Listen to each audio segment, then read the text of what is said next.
Hello, sixth grade readers, and welcome to my favorite game when it comes to test prep, which is called What Kind of a Question Is This? So, in this game, first, we'll start with me teaching you about the different kinds of questions. Maybe you've learned this before, or maybe you haven't yet. But the thing is that there are different kinds of questions, and different kinds of questions require different kinds of thought processes and also different kinds of answers. So, just knowing a little bit more about that can really set you up for success when you're approaching questions on your own. So I'll teach you a little bit about the different kinds. We'll look at some examples, and then you'll try this in a text on your own with some of your friends or some other test takers. Okay, so let's begin by meeting our different kinds of questions. The first kind of question that comes up very often are how questions. And when I say how question, I just basically mean a question that is really rooted in the word how. So that means that maybe it starts with it or it comes up in that question, but it's like the big root question. How does the author? How does paragraph blank, etc. So a how question, let's just think about that. When someone asks you how, what are they usually asking? How do you tie your shoes? How do you get to school in the morning? How do you know Mr. T? So all of these things are asking you to explain.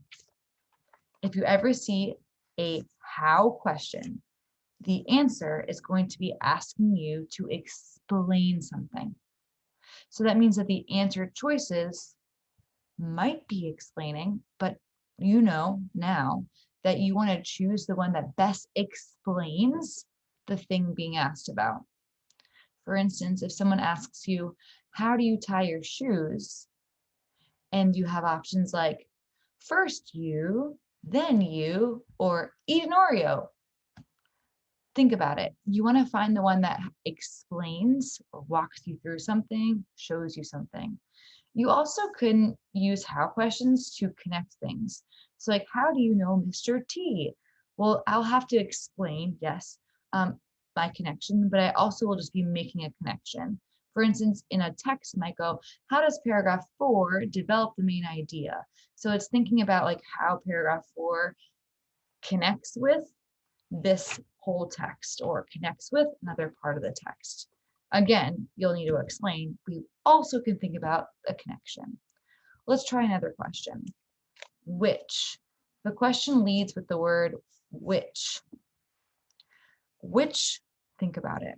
When someone asks you a question, which sandwich would you like? Or which shoe should I, which pair of shoes should I wear? They're asking you to make a match, select something, maybe rank something and pick the best one. On a test, it might say, which sentence best expresses? You'll have to probably select something, right? Choose from an assortment. You'll also probably have to think about what's the best one. You also might just have to simply match it. That probably will mean looking back in a text and making all of these, by the way, need you to look back in the text, but big time for which, definitely to go back and look and make sure that you're picking the one that really matches the answer. Okay, what questions? What questions are actually ones that are like kind of trick questions? When someone asks you what, they're asking you to identify, say something, maybe explain, but think about it in testing language. What does the author mean when? Maybe it's explain a little bit, but it's usually a lot of identifying, stating, and then occasionally a little explaining. You just have to think about the context of the question. What makes the most sense? Could be explaining too. So, what? It's usually an identifying. This is a huge trick question on state tests because what it really is trying to trick you to do or not do is trying to basically make you just pick something because you feel comfortable.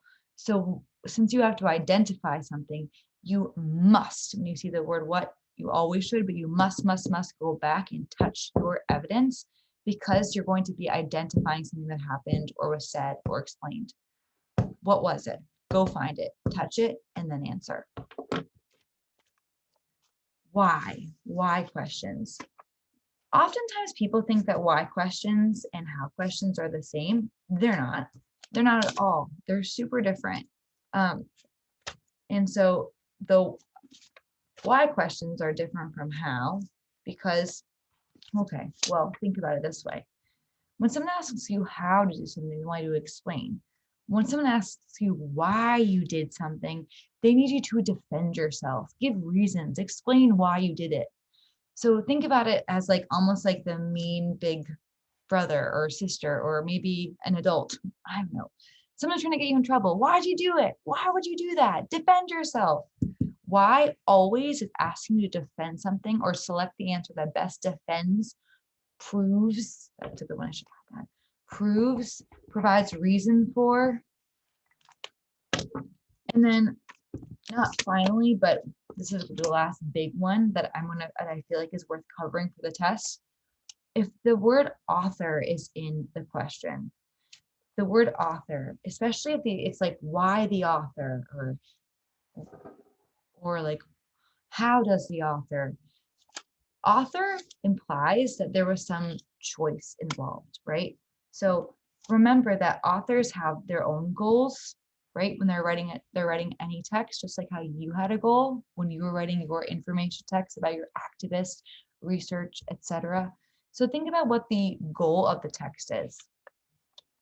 And then it's usually going to be asking you to explain that. So let me now show you how this actually works out when you look at it in test question form. So I'm using some of the questions that you probably have seen for Move Over Spider-Man, Here's Spider Goat.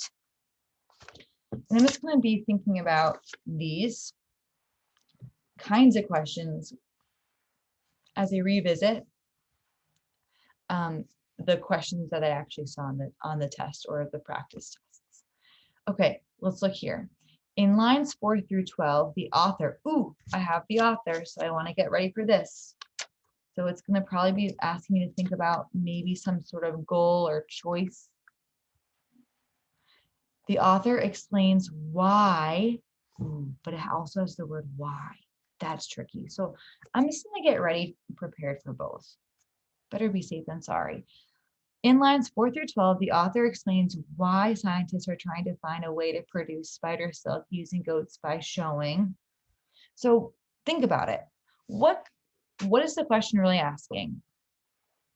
Is it more of a why question? Like, should I be defending something?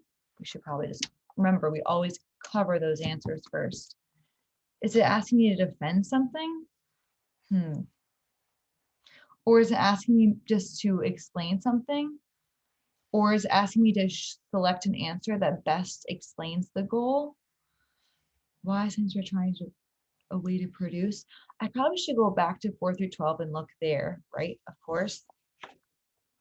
I can think about it here. Absolutely amazing. It's 5 times stronger. Okay, I'm already getting the sense, like, especially when I'm thinking about the author and their goal, I'm seeing like words like absolutely amazing, 5 times stronger. All these words here to me seem like the kinds of words that make someone like impressed by something. So I'm thinking that like maybe this is like an explanation for why they did something, like why they chose, maybe they're trying to really show us how incredible it is. But I also feel like this is still important. So I want to think about the best one. What best defends then the idea that it's amazing, it's great, it's awesome. So I'm looking at my answer choices. A, possible uses for spider silk, the popularity of spider silk, how easy spider silk is to use, how quickly spider silk can be developed.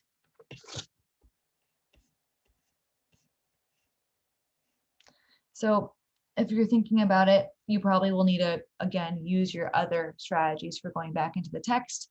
But I think that knowing what the goal was, or like giving yourself some reason to consider what the goal was behind that section in the first place, for me helped, because it's like showing me like all this incredible stuff about it. Like there's it's like can do all of this stuff. So to me it feels like this section is really about, to me, I'm thinking about it, it's really about like all the great stuff that it can do. So now I'm going to follow the steps and find the answer that best matches that. Okay, maybe that was a hard one. Let's try one more before you go off and try some stuff on your own.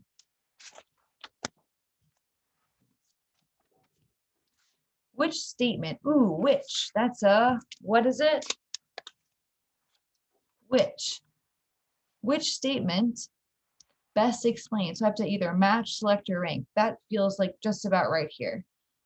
An advantage of using goats rather than spiders for the production of silk. So I have to select the best answer. So I need to go back and figure out what my answer was and then pick the best one. Simple as that. What? Ooh, what? I have to identify something, right? I have to identify or state. What did Jeffrey Turner discover about using Nubian goats for possible silk production? Remember how I said this is like one of those trick ones? You have to absolutely go back. This is telling me, like, I feel totally certain that this is that kind of a question. It's trying to trick me. And I know that I'm going to have to identify something. So I'm going to go back, check it in the text myself, and then I'm going to find the one that best matches the thing that I found. Okay, hopefully you're seeing how these are kind of helping us, maybe helping us to just better understand the kinds of questions there are. Maybe it's not helping at all, but I really want you just to take some time now with a partner or a small group just to see how these different question types can help you to better understand and also better answer questions on tests.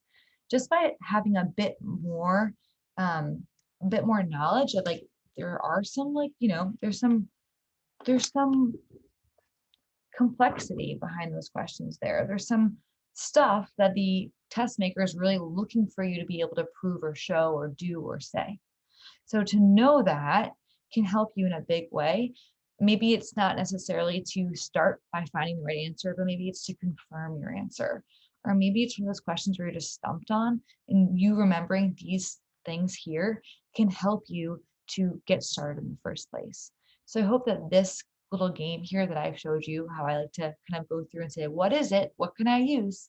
Is something that you can do right now and all the time, even when you're on the test. All right, thanks for playing. I can't wait to see how it goes when you work with your partners.